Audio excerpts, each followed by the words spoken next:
Hey everybody, and welcome back to my channel. So I have some exciting news. YouTube has recently given me access to the community tab. So what does that mean? It means we'll be able to talk to each other for the first time. It means we'll be able to do polls, you'll be able to ask me questions, and you'll be able to give me feedback in a way you've never been able to do before. But in order to be able to see these updates, you guys need to subscribe. And you know what? About 70% of you aren't. So if you could do me a favor, hit that subscribe button, then hit the little bell right next to it so you get notifications. You'll be able to see all this new content. But way back in the beginning of my journey, when I first got here to Orlando, I remember sitting in a transgender support group meeting and we were all talking about, okay, what are the local doctors that we can go to, therapists, etc. And one name came up quite a lot, and that was Dr. David Baker-Hargrove. Dr. Dave, as we like to call him, had a little office like down the road from here. It's one room. I am sitting in his office that is the entire floor of this building. It is now called Two Spirit Health Services, and they handle all kinds of things. I met my first transgender client Yeah. in the late 90s. I didn't know anything about really being transgender or how to help someone transition. All of this internet stuff didn't exist. Barely existed. No, it was just like for the proliferation of porn, I think. Yeah. That's about it. But you couldn't really,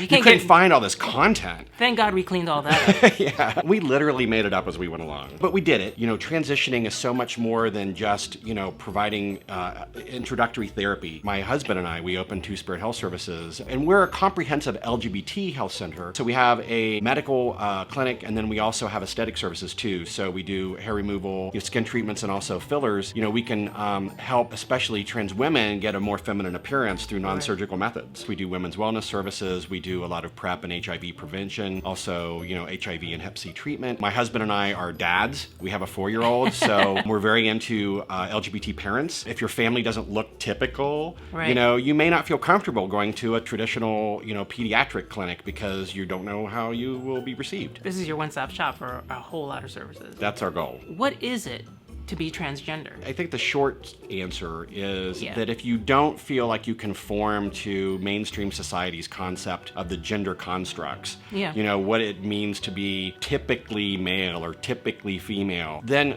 that really kind of in and of itself puts you in the transgender category. Then it really starts to get much more specific on a lot of different levels from there. We have to really think of it as a spectrum. It's not a box of this or that. You can be still transgender and be in the binary. Your real gender is the gender opposite from the one you were assigned at birth. For some people, it's really more about the social aspect of being experienced with the world, as how you see yourself inside. If you are female, having the world relate to you as a female. For people who are not trans, that's where they get all hung up. It's all about the penis and the vagina. For people to have that questioned around them or have other people go, no, that's not the way it is, I guess it underrides their own sense of self. People who kind of blur those lines make people uncomfortable. Now it's so funny how I see how little children are so indoctrinated into the binary. Oh yeah. And just over little comments. We were at a party not too long ago, and there was these boys that were rolling down a hill. There was a girl about my daughter's age. I heard her mom go, "You can't do that, you're a girl." That's how it starts. Yeah. Something so simple and seemingly innocuous as you can't roll down a hill because you're a girl creates this whole kind of, mental feeling that follows you for the rest of your life, that you have to be a certain way in order to be valid. Yeah. A lot of that stuff are just expectations we're placing our kids before they're even born. We didn't know what the assigned gender of our daughter was going to be before she was born, and we didn't want to know. So we wanted to do all of the decorations and stuff in green. Do you know how hard it is to find stuff for baby that's not pink or blue? Very, very hard, I'm sure. Like even down to a bottle brush. A bottle brush, for crying out loud. Who cares? What we're told when our babies are developing is not actually their gender, it's their physical sex, which, as we know, doesn't always align with our experience of what our genders are. It's social programming. It really is. There's a whole segment of people who basically believe that trans women would not exist if we were allowed to be feminine men. It seems unlikely that a whole experience would be erased. A lot of people don't realize that in order to get to the point of saying that I am transgender, we try being feminine men. This idea that it's easier to be a trans woman than a drag queen or a feminine guy is, well... I'm like, what is easy about that? It's not easy. It's not easy being a woman in this society. I think that's the whole backlash against transgender people, because most of the backlash is against trans women, because being a woman is still looked down upon. And I think those of us who would choose to be a woman are seen as somehow crazy or have a mental illness. You were one of the first people to ever tell me that you felt that there was some connection with being transgender and having PTSD. There has been some very good comprehensive research that shows that transgender people have symptom profiles that are akin to people that have PTSD. Being transgender in and of itself is not a mental illness, but on some of the social contexts that occur and having that lived experience can create hardships for your psyche, and that is what causes adjustment problems or anxiety or depression, a diminished sense of self. You get all of these messages, whether overt or subliminal, from society around you that you don't know who you are. The little microaggressions every day. And you can try to deflect all of that stuff, but some of it gets in, especially if you start out being a child and you're feeling at odds with your environment. That's when it really gets in. And I think that actually perfectly describes me. I knew something was different about me, but the only thing that did was fill me with shame. I'd gotten the societal message because boys are supposed to do this and they're supposed to want to do this, that what I was feeling was wrong. The other problematic binary that we have in our social construct is, you know, for little kids, it's basically a binary of you're either good or bad. There's no one around to tell you being different doesn't make you bad. Certainly not, you know, in the 80s. You don't have someone around,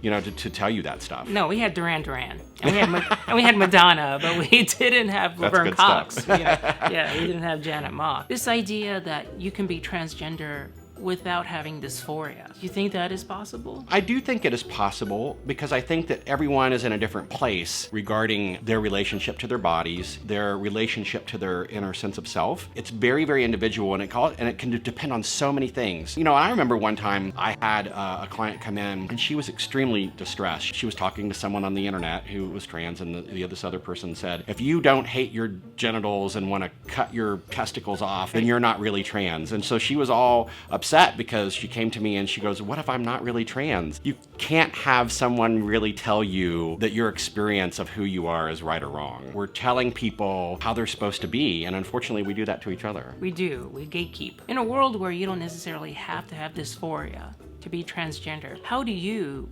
diagnose necessarily somebody as transgender? The diagnosis is really only to authenticate the initiation of medical treatment. I mean, if you ever look at what the diagnostic criteria is, I'm sure you have, it's all stereotypical stuff that is like, you know, oh, the person insists that they must wear dresses, or, you know, and we know that that's not what makes you a woman. Neither does a penis or a vagina make you a man or a woman, by the way. It's really about how you feel about who you are in your relationship with yourself within the context of how you experience gender. I mean, I will tell you from myself, I just kind of came into the awareness in the last year that I'm non-binary. People say, well, what does that mean? And the interesting thing is that we didn't even have that kind of language up until about maybe 3 or 4 years ago. So it doesn't surprise me that was something that I didn't really know or I wasn't aware of. I am comfortable with male pronouns. I present as male. I would prefer to either not have male genitalia, either by having no genitalia at all, like through a surgery they call a nullification, or having female genitalia. And I would still take testosterone, even though that I didn't have testicles anymore. Wow. But that's for me and that's my experience, but there are probably, you know, lots of people who have very different experiences. My husband and I hadn't really decided if a surgery thing is going to be a route that we would go. What we did decide on is I would start to tuck and bind my genitals. It has been like life-changing for me. Really? Yes. I have always been a little high-strung. I've always been subject to being a little moody. Like, it is remarkable how much calmer I am, that I don't go off the deep end as much, you know, no hair on fire, that kind of stuff. Right. And it's such a simple little thing, but it actually makes me feel that there's nothing there. It just gives me this sense of peace. There is this experience, I think, of like when I came out to myself as transgender, that I was suddenly swimming with the current. All of a sudden, it felt like I wasn't fighting myself in my life. Congratulations on coming to that realization. Well, thanks. I feel better.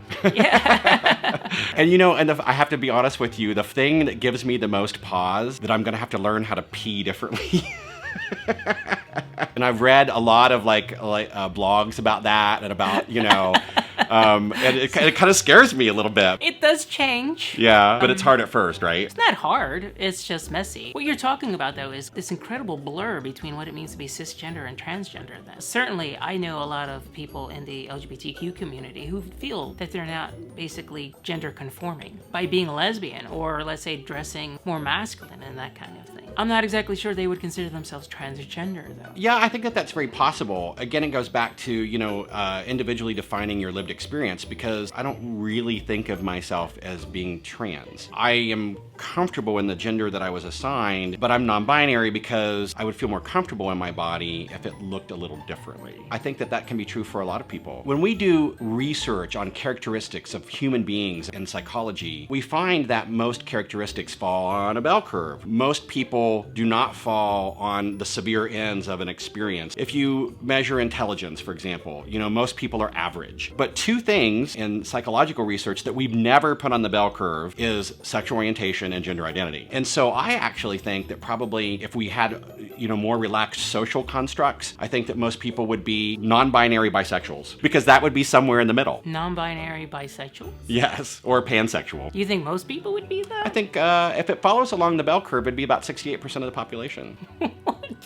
Okay. All right. I don't know if I'm ready for that. Okay.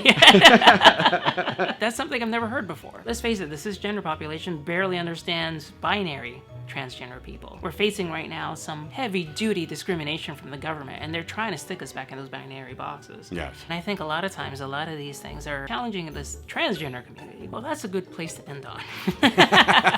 Dr. Baker-Hargrove, thank you so much for appearing on my channel today. Well, thanks for having me. This was so much fun. I'm going to put all the social media links for Two Spirit Health Services down in the info below. So if you guys want to check it out, and even if you don't live in Central Florida, you may be able to use some of their services. And of course, all my social media contacts are also down below, including my Patreon link. Please support me if you can spare a dime. Don't forget to hit that subscribe button and also the little bell so you'll be notified when I upload new content. Go vote! And on that note, like, share, and subscribe, and see you around the interwebs.